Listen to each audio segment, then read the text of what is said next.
Sometimes, the most significant criminal enterprises don't crumble because of a high-stakes raid or a tip-off from a confidential informant.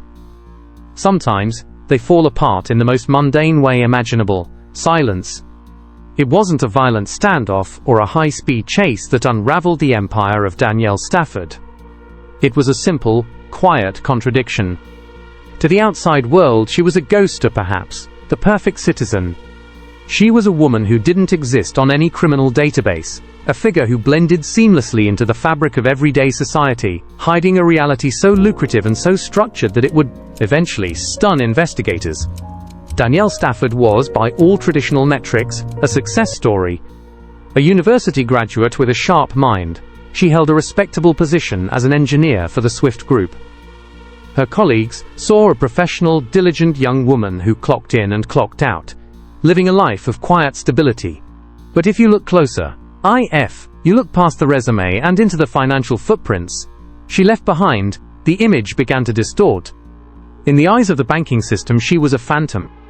Her salary from the engineering firm hit her account with clockwork regularity, yet it sat there, accumulating, untouched. There were no withdrawals for groceries, no transactions for gas, no debit card swipes for a Friday night dinner. It was as if she lived on air. Yet, the reality of her lifestyle was far from ascetic. By 2018, Stafford had purchased a second property outright, handing over nearly $65,000 in cold, hard cash. There was no mortgage, no paper trail of loans, just a stack of currency that bypassed the banking system entirely. She didn't stop there. Inside her residence in Cottingham, she was curating a collection that rivaled the inventory of a luxury boutique: 9 high-end watches and 3 Louis Vuitton handbags. Items that suggest a disposable income far beyond an engineer's stipend. Perhaps the most baffling anomaly was her travel. Stafford was a frequent flyer, taking multiple trips abroad to relax and unwind. But a review of her financial history showed something impossible: zero spending. No currency exchanges, no credit card usage overseas, no ATM withdrawals in foreign lands. She was traveling the world without leaving a single digital footprint of expenditure. How does one fly, eat and stay in foreign countries without touching their bank account? The answer, of course, was that she was funding her life with a different kind of currency, one that didn't pass through a ledger. For 3 years, she lived in this duality. On one side, the diligent employee with the untouched payslips. On the other, the architect of a shadow economy, funding a lavish existence, with streams of revenue that the government knew nothing about. It was a precarious balance, a house of cards, built on the assumption that if you look normal enough, no one will ever ask questions. She had the perfect camouflage, the perfect job, and the perfect alibi. She believed she was invisible. But invisibility is a fragile thing, and, as Stafford would soon discover, it only takes one moment of carelessness, one routine interaction on a quiet road, to turn a ghost into a suspect. The architecture of a double life relies heavily on discipline, yet it is often undone by the most trivial of errors. For Danielle Stafford, the unraveling began not with a sophisticated sting operation, but with a momentary lapse in judgment behind the wheel of a silver Audi. It was the early evening of May 12, 2020, in Hull. To the casual observer, the silver sedan weaving through traffic on Priory Road looked like nothing more than an impatient commuter. But to the patrol unit drifting behind her, the behavior was a beacon. The vehicle was cutting corners, overtaking with reckless abandon, and turning aggressively onto Hotham Road South, before finally pulling into the car park of the Odd Bottle pub on Wold Road. At this precise moment, the officers had no reason to suspect they were interrupting a significant criminal enterprise. They were simply responding to a traffic violation. It was routine. Standard. But as they approached the driver's side window, the air shifted. A distinct, pungent scent drifted from the vehicle's unmistakable aroma of cannabis. It was faint, but in the sterile environment of a police stop, it was enough to change the entire dynamic of the interaction. The traffic stop had just become a narcotics investigation. Stafford appeared calm, perhaps relying on the persona that had shielded her for so long. She handed over a small silver wrap containing 2 buds of skunk, claiming it was for personal use.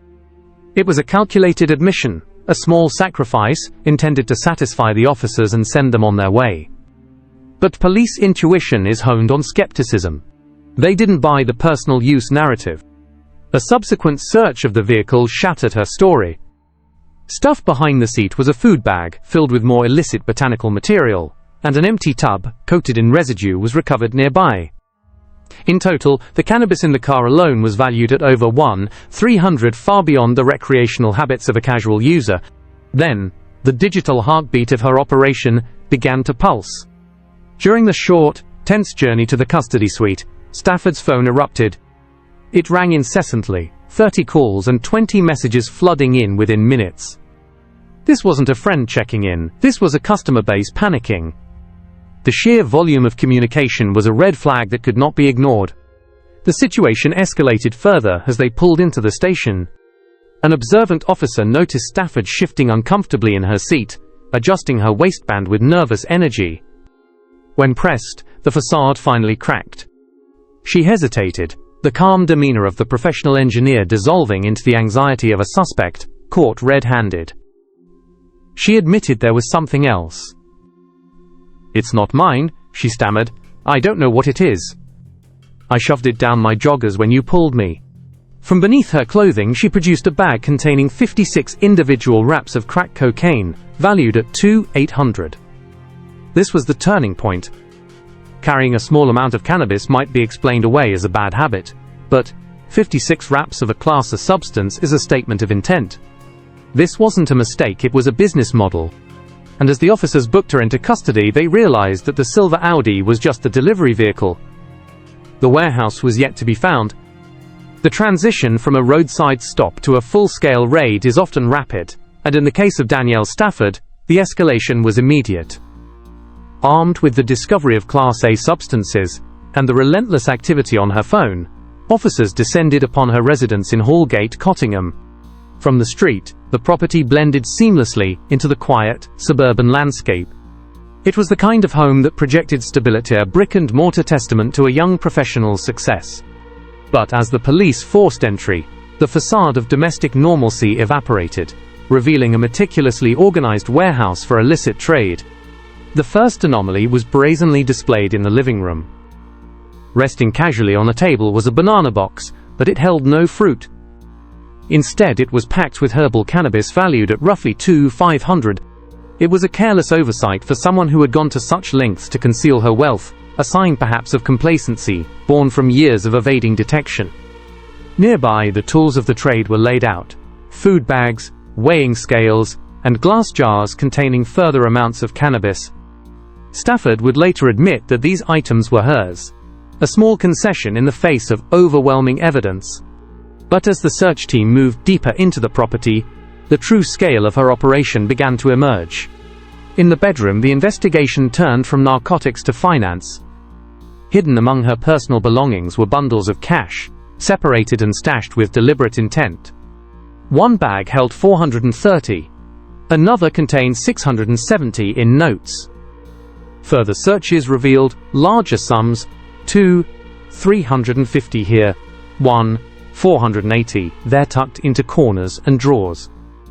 A safe was discovered, and inside lay a staggering $7,580. Stafford denied knowledge of this hoard, but the sheer volume of currency, untraceable and kept off the books, told a different story. The search then extended to the exterior, where the most damning evidence was unearthed. In the rear garden, a coal bunker sat half-concealed beneath general storage items. It seemed innocuous enough, but buried behind a bag of coal bricks was a glass jar, sealed against the elements. Inside, officers found the heart of the enterprise: 270 wraps of crack cocaine and 205 wraps of heroin. The street value of this single stash exceeded $17,000. This wasn't a temporary hiding spot. It was a secure, long-term vault, designed to keep the most valuable inventory safe from prying eyes and casual discovery. Back inside, the search continued upstairs into a box room, where the financial forensic trail grew even more intense. Bundles of cash were found stacked neatly, each pile isolated 100 in one, followed by smaller stacks of 668, 700, and 550.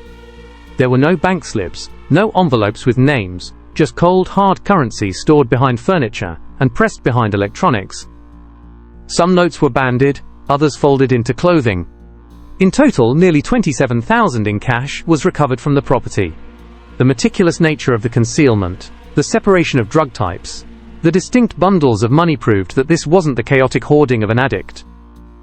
It was the disciplined inventory management of a distributor. Every room had a function, every hiding spot a purpose.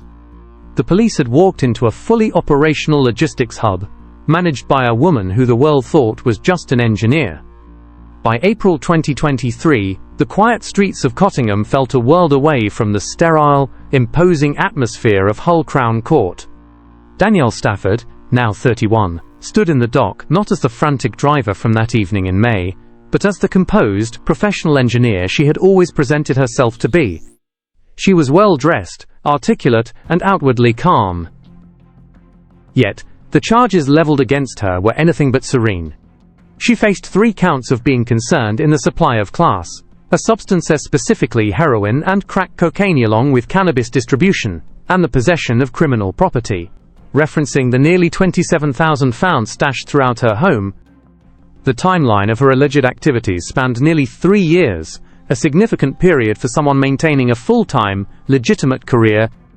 Her defense strategy was built on a narrative of coercion and limited involvement. Stafford entered not guilty pleas, painting a picture of a woman who had been manipulated. She claimed the true architect of the operation was a man from Liverpool, a figure she knew socially, who had stored the illicit materials and cash at her home without her full consent. She insisted she was merely a custodian, a reluctant participant, holding on to items for a friend who had abused her trust. The luxury items. Counterfeits, she argued, or gifts from relatives. The cash, savings and accumulated funds from the Liverpool Man.